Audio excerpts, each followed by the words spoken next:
जब मैदा ठीक से काम कर रहा होता है तो कोई भी इसकी तरफ कोई तवज्जो नहीं देता, लेकिन जब ये बिगड़ जाता है तो फिर ये इस तरह से काम करना शुरू कर देता है और उस वक्त इसे इग्नोर करना इम्पॉसिबल हो जाता है। अगर आप भी गौर करें तो दोस्तों, ये आप सबसे एक सवाल तो ज़रूर पूछ रहा है, क्या होगा अगर मैं ठीक से काम करना बंद कर दूं? क्या होगा अगर ये तेज़ाब ख़त्म हो जाए? डू यू नो के क्यूरियस फेलोज, क्या आपने कभी सोचा है कि अगर आपके पेट में मौजूद ये तेज़ाब ख़त्म हो जाए तो क्या होगा? क्या ये किसी इन्फेक्शन की वजह बनेगा? पेट में मौजूद ये तेज़ाब क्या काम करता है? अगर ये ख़त्म हो गया तो आप अपना खाना कैसे हज़म करेंगे? दोस्तों, एसिड तो वही चीज़ है ना जिसका एक कतरा भी अगर किसी चीज़ पर डाल दिया जाए तो उसका ये अंजाम होता है। तो फिर ये आपके और मेरे और हम सब के मैदे में क्या कर रहा है? डू यू नो की वीडियोस में एक मरतबा फिर से खुशामदीद। दोस्तों, ये मैदा जिसे आप देख रहे हैं ये आपकी सोच से भी ज़्यादा स्ट्रॉन्ग है और फिर इसमें मौजूद ये एसिड, इसकी तो ताकत की बात ही ना करें। डू यू नो के क्यूरियस फेलोज, हाइड्रोजन क्लोराइड की ये ख़ास शक्ल जो आप देख रहे हैं ये आतिशबाजी में, खाद वगैरह में और इसी तरह रबड़ और स्टील वगैरह बनाने में भी इस्तेमाल होती है। ये इतना ख़तरनाक तरीन एसिड है कि अगर आप इसे नाक के करीब करके सूंघने की कोशिश करेंगे तो आप सांस ही नहीं ले सकेंगे। लेकिन फिर भी ये ख़तरनाक तरीन एसिड हमारी सेहतमंद ज़िंदगी के लिए बहुत ज़्यादा ज़रूरी है। अगर आपके जिस्म में इस तेज़ाब यानी एसिड की कमी हो जाए तो याद रखें, आपकी ज़िंदगी बहुत बड़ी मुसीबत में आ जाएगी। My curious friends, do you know कि इस वीडियो में मैं आप सबको बताऊंगा कि इस एसिड के बगैर खाने का एक लुकमा भी हजम करना कितना मुश्किल है। लेकिन इससे पहले आप सबको ये तो देखना चाहिए कि इस एसिड के होते हुए हमारा खाना कैसे हजम होता है। जैसे ही आप कुछ खाते हैं उसी वक्त फ़ौरन हमारे मैदे में गैस्ट्रिक जूस पैदा हो जाता है, लेकिन आपका जिस्म मैदे में ये तेज़ाबी मुरक्कब पैदा करने के लिए ये 3 किस्म के गुदूद इस्तेमाल करता है और जैसे ही आप अपना खाना चुबाते हैं और फिर निगलते हैं तो ये एसिड, जिसे गैस्ट्रिक जूस भी कहते हैं, ये उसी वक्त पैदा हो जाता है। अब ज़रा इस प्रोसेस को देखें। खाने का ये लुकमा ग़ज़ाई नाली में से होते हुए मैदे में पहुंचता है। इसके मैदे में पहुंचने से पहले यहाँ गैस्ट्रिक जूस इसका पहले से ही इंतज़ार कर रहा होता है। दोस्तों, ये खाना मैदे में गैस्ट्रिक जूस के साथ मिल जाता है और मैंने आपको पहले भी बताया था कि ये बहुत ख़तरनाक है। ये इतना ख़तरनाक है कि अगर कोई शख्स ब्लेड जैसी चीज़ भी निगल ले तो अगर ये रास्ते में ग़ज़ाई नाली को नुकसान पहुंचाए बगैर मैदे में ठीक तरह से पहुंच जाए तो मैदे में मौजूद ये एसिड इसे 2 घंटों में बिल्कुल गला देता है। दोस्तों, क्या आपने कभी सोचा है कि अगर ये इतना ही ख़तरनाक एसिड है जो ब्लेड जैसी चीज़ को सिर्फ 2 घंटों में ख़त्म कर सकता है और गला सकता है और सख्त से सख्त चीज़ को टुकड़े टुकड़े करने की सलाहियत रखता है, तो फिर मैदा इससे कैसे बचा हुआ है? डू यू नो कि क्यूरियस फेलोज, खुशकिस्मती ये है कि मैदे की अंदरूनी दीवार पर एपिथेलियस सेल्स की चादर होती है। ये सेल्स बिल्कुल एक शील्ड के तौर पर काम करते हैं और ये शील्ड ही मैदे को इस ख़तरनाक एसिड से बचाती है। अगर मैदे की अंदरूनी दीवार में इन सेल्स की ये चादर ना होती तो ये एसिड मैदे को बिल्कुल तबाह कर देता और इसे जगह जगह से ज़ख्मी करके इसमें सुराख भी कर देता। दोस्तों, ये इंतहाई ख़तरनाक तेज़ाब जो आपके मैदे में मौजूद है ये 4 इंतहाई अहम काम भी करता है। इसका सबसे पहला काम ये है कि ये प्रोटीन को तोड़ता है और इस अमल को प्रोटियोलाइसिस भी कहते हैं। इसके बाद ये पेप्सिन को एक्टिवेट करता है जो कि प्रोटीन को हजम करने में मदद करता है। इसका तीसरा काम ये है कि खाने में मौजूद तमाम बैक्टीरिया को ये ख़त्म करता है।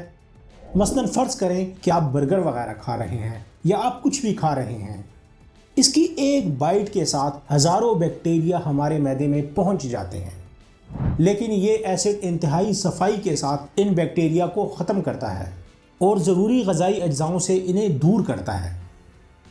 जब ये केमिकल इन तीनों कामों को कर लेता है तो फिर ये एक और केमिकल सिग्नल को सेंस करता है और इस केमिकल सिग्नल को सेंस करने के बाद खुराक को ये आगे छोटी आंत में ले जाता है। छोटी आंत से गुजरने के बाद ये फिर बड़ी आंत में चली जाती है और इसके बाद फिर इसके साथ क्या होता है ये आप सब जानते हैं। डू यू नो कि क्यूरियस फेलोज, हमारा मैदा जिस्म का एक ऐसा हिस्सा है जो खाने को मुंह से लेकर टुकड़े टुकड़े करने तक और फिर इसे खारिज करने तक हर चीज़ का जिम्मेदार है। दोस्तों, आपने इसकी अहमियत भी देख ली है और इस तमाम प्रोसेस को भी देख लिया है जिसकी वजह से आप खाना हजम कर पाते हैं। अब ज़रा हम इस बारे में बात कर लेते हैं कि क्या होगा कि अगर आपके पेट में मौजूद ये गैस्ट्रिक जूस ख़त्म हो जाए। सिर्फ एक बाइट लें, इसे चबाकर निगल लें, खाना एसोफेगस यानी ग़ज़ाई नाली से होते हुए मैदे में पहुंच जाता है। लेकिन यहाँ मैदे में अब कोई गैस्ट्रिक जूस नहीं है जो इसे गलाकर टुकड़े टुकड़े कर सके। ये खाना वहीं पर पड़ा रहेगा और इसमें मौजूद बैक्टीरिया और फिर इसके यहाँ पर पड़े रहने की वजह से इसमें पैदा होने वाले बैक्टीरिया को एक खूबसूरत और सेफ घर मिल जाएगा जो बग़ैर किसी डर के अपनी तादाद को बढ़ाना शुरू कर देंगे। और इन बैक्टीरिया की वजह से दोस्तों जिस्म में बदतरीन किस्म के इन्फेक्शन पैदा होना शुरू हो जाएंगे। ये खाना मैदे में इसी तरह ही पड़ा रहेगा और इसमें से दूसरे ग़ज़ाई अज्जा जो आपकी सेहत के लिए बहुत ज़रूरी हैं वो भी अब अलहदा नहीं होंगे। और जब ये अलहदा नहीं होंगे तो आप वीकनेस महसूस करेंगे क्योंकि आपके जिस्म में एनर्जी की कमी होना शुरू हो जाएगी और उस वक्त आपका दिमाग आपको अलार्म देना शुरू कर देगा। खाना मैदे में कुछ देर इसी तरह पड़े रहने के बाद छोटी आंत में चला जाएगा और फिर बिल्कुल इसी तरह ही हजम हुए बगैर खारिज हो जाएगा। इस अमल को डंपिंग सिंड्रोम कहते हैं। डंपिंग सिंड्रोम दरअसल पेट में तेज़ाब के कम होने की एक अलामत है। माय क्यूरियस फ्रेंड्स, इस तरह जब आपका मैदा खाने से ग़ज़ाई अज्जा अलहदा नहीं करेगा तो फिर आप सिर्फ मैदे में ही नहीं बल्कि जिस्म के दूसरे हिस्सों में भी तकलीफ़ महसूस करेंगे। आप अजीब और गरीब किस्म की कैफियत का शिकार हो जाएंगे। दोस्तों, आप किन किन मसाइल का शिकार होंगे, उन तमाम मसाइल की फहरिस्त बहुत लंबी है जिनका आप सबको सामना करना पड़ेगा, लेकिन मैं फिर भी उनमें से कुछ की बात कर लेता हूँ। आप लोगों को गैस के मसाइल, मैदे की जलन, मैदे के इन्फेक्शन और सबसे आखिर में आसाबी मसाइल का सामना करना पड़ेगा। अब आपको हर 2 या फिर 3 घंटे के बाद बार बार भूख लगना शुरू हो जाएगी और खाना भी अब आप पहले की तरह नहीं खा सकेंगे बल्कि आपको अब छोटे छोटे लुक़मे खाने होंगे और उन्हें बहुत ज़्यादा चबाना होगा। और फिर शायद आप में से बहुत से लोगों को ऐसा भी करना पड़ जाए। और फिर दिन का हो या फिर रात का, खाने को अब पीने में तो मज़ा नहीं आएगा क्योंकि खाना खाया जाता है, चबाया जाता है, पिया नहीं जाता। लेकिन अब आपको पीना पड़ेगा क्योंकि ये आपकी मजबूरी होगी। निज़ाम यानी डाइजेस्टिव सिस्टम के ख़राब हो जाने के बाद ये सब को फेस करना पड़ेगा। दोस्तों, सोचें ज़रा कि आपने अपनी ज़िंदगी में एक बार भी ऐसा किया है कि आपने अपने मैदे से कहा हो कि थैंक यू, या फिर आपने ऐसा कहा हो कि मैं बहुत खुश हूँ क्योंकि मेरा मैदा बिल्कुल ठीक है। इसके बाद अब आप हर चीज़ नहीं खा सकेंगे।